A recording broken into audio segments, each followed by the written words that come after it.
Bonjour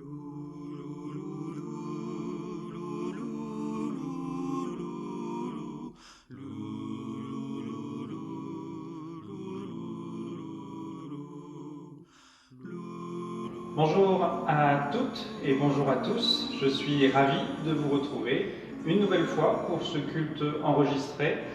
Bientôt, nous aurons le plaisir de retrouver un rythme tout à fait normal avec des cultes en présentiel et ce, dès lundi prochain.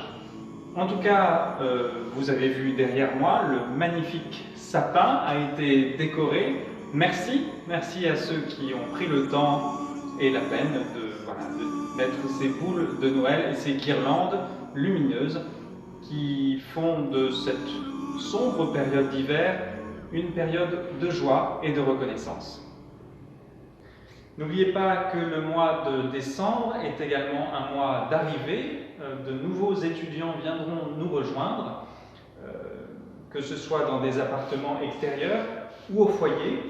Donc évidemment, n'hésitez pas, encore une fois, je vous le rappelle, n'hésitez pas à découvrir le panneau de bienvenue dans le hall afin de connaître les prénoms des personnes qui viendront nous rejoindre donc, dès ce mois de décembre. Et n'hésitez pas à inscrire vos noms pour les accueillir. C'est toujours très important et très important pour soi de se sentir accueilli aussi par d'autres personnes de sa nationalité ou d'une autre nationalité, en tout cas d'autres étudiants qui ont aussi connu le fait d'arriver dans un pays étranger avec des repères qui sont souvent très différents. Merci d'avance. Je suis ravi de vous annoncer aussi la reprise de la chorale des étudiants du Cèdre.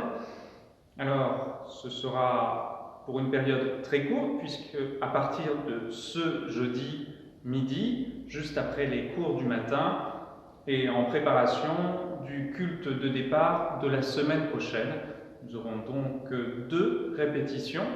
Mais nous avions déjà vu, avant le deuxième confinement, les 2 chants de la chorale, et vous vous en sortiez vraiment très bien déjà. Alors je suis très content de retrouver ce moment pour apprendre le français autour de chants de Noël. Nous aurons aussi le plaisir lundi d'accueillir un invité tout spécial pour nous apporter la méditation du culte des étudiants. Ce sera Tyler Petz. Nous nous en réjouissons d'avance.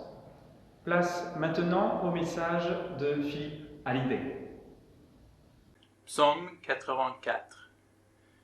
Cantique de ce qui arrive à Jérusalem. Du répertoire du chef du choral.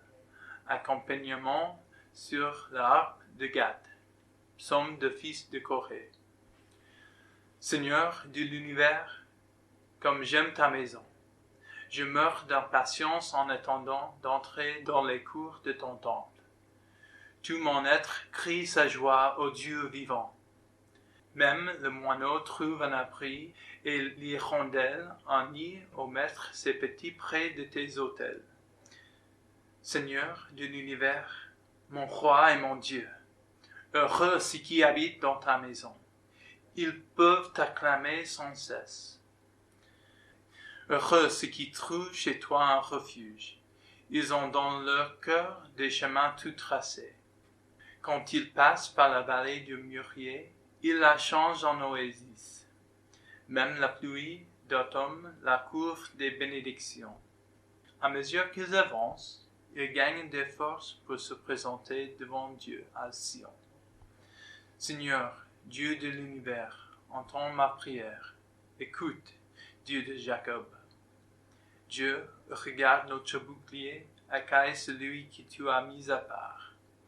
Oui, un seul jour dans les cours de ton temple vaut mieux que 1000 autres passés ailleurs. Plutôt rester au seuil de ta maison, mon Dieu, que vivre avec les gens méchants. Le Seigneur Dieu est un soleil et un bouclier. Il accorde la bienveillance et la gloire. Le Seigneur donne volontiers le bonheur à qui mène une vie sans reproche. Seigneur de l'univers, heureux celui qui a confiance en toi. Bonjour à tous. Le psaume 84. et en particulier nous allons regarder les versets 6 et 7. En tant que peuple de Dieu, nous sommes des pèlerins et nous sommes également des acteurs du changement. D'abord, des pèlerins. Le verset 6. Bienheureux les hommes dont tu es la force. Dans leur cœur, ils trouvent des chemins tracés. Par définition, les pèlerins voyagent. Le voyage du chrétien peut être interrompu, mais il ne doit pas s'arrêter. Je dis cela parce que la tentation est toujours là de s'arrêter, ou pire même, de faire demi-tour.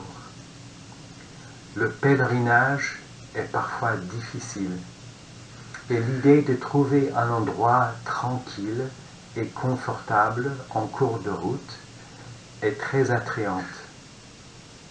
Parfois, nous pouvons vouloir nous arrêter et couler des fondations solides, plutôt que de vivre dans une tente.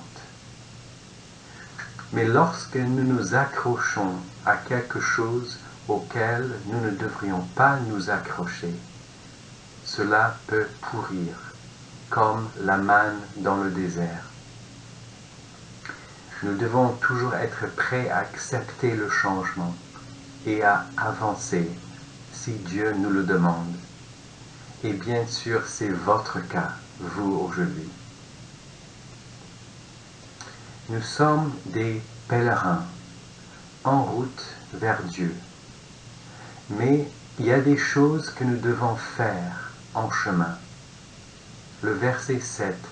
Lorsqu'ils traversent la vallée des larmes, ils en font une oasis, et la pluie d'automne vient la recouvrir de bénédictions. Acteurs du changement, ceux qui apportent des changements positifs, ceux qui transforment pour le bien.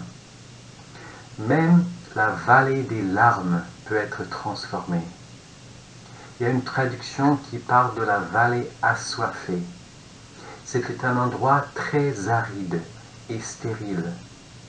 Mais, dit le psalmiste au verset 7, les pèlerins en font une oasis en la traversant.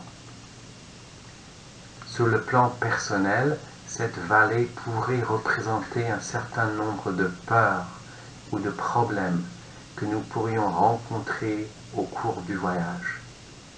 Après tout, Jésus dit aux 12, « Le disciple n'est pas plus grand que celui qui l'enseigne, ni le serviteur supérieur à son maître. » Et Jésus précise que si nous voulons le suivre, nous devons d'abord nous charger de notre croix.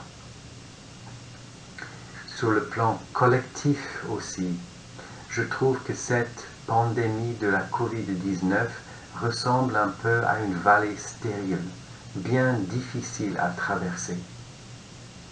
Mais nous devons tous nous attendre à ce que notre pèlerinage nous conduise à travers la vallée des larmes, même plusieurs fois.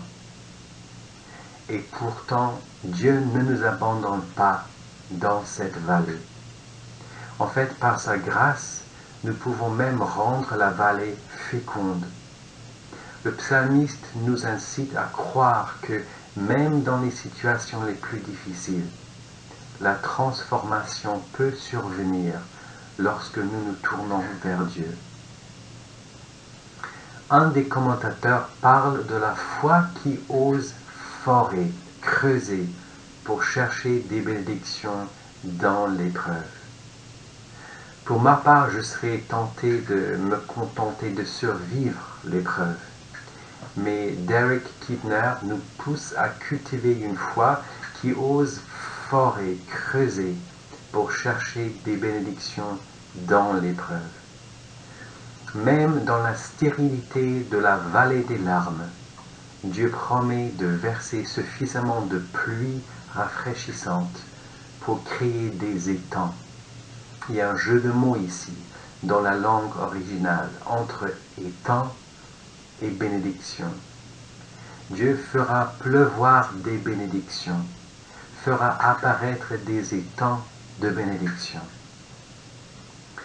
Nous sommes appelés à transformer le monde des ténèbres en y apportant la lumière de Dieu, contrer les mensonges et la tromperie en apportant la vérité, contrer la violence et les abus en apportant l'amour, contrer l'exploitation et l'oppression en apportant la justice.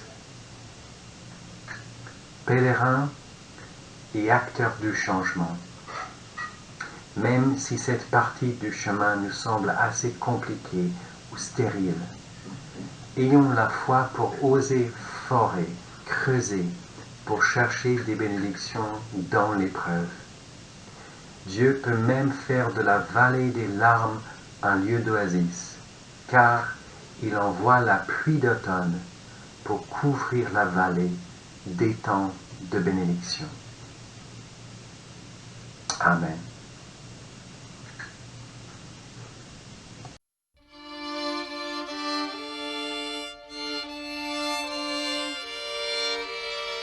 Quelques nouvelles des travaux, donc vous le voyez derrière moi, les canalisations sont toujours en cours d'installation pour que nous puissions ensuite couler les fondations.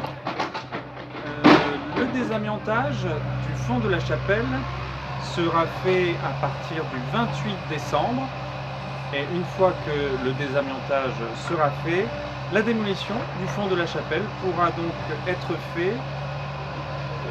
Cette démolition est prévue pour la deuxième quinzaine de janvier. Les travaux suivent donc leur cours, lentement mais sûrement. Merci de continuer à porter ce projet d'envergure et ambitieux dans vos prières. N'hésitez pas aussi à soutenir le projet en participant à la campagne Eloasso, dont vous trouverez les liens en dessous de cette vidéo. Merci beaucoup.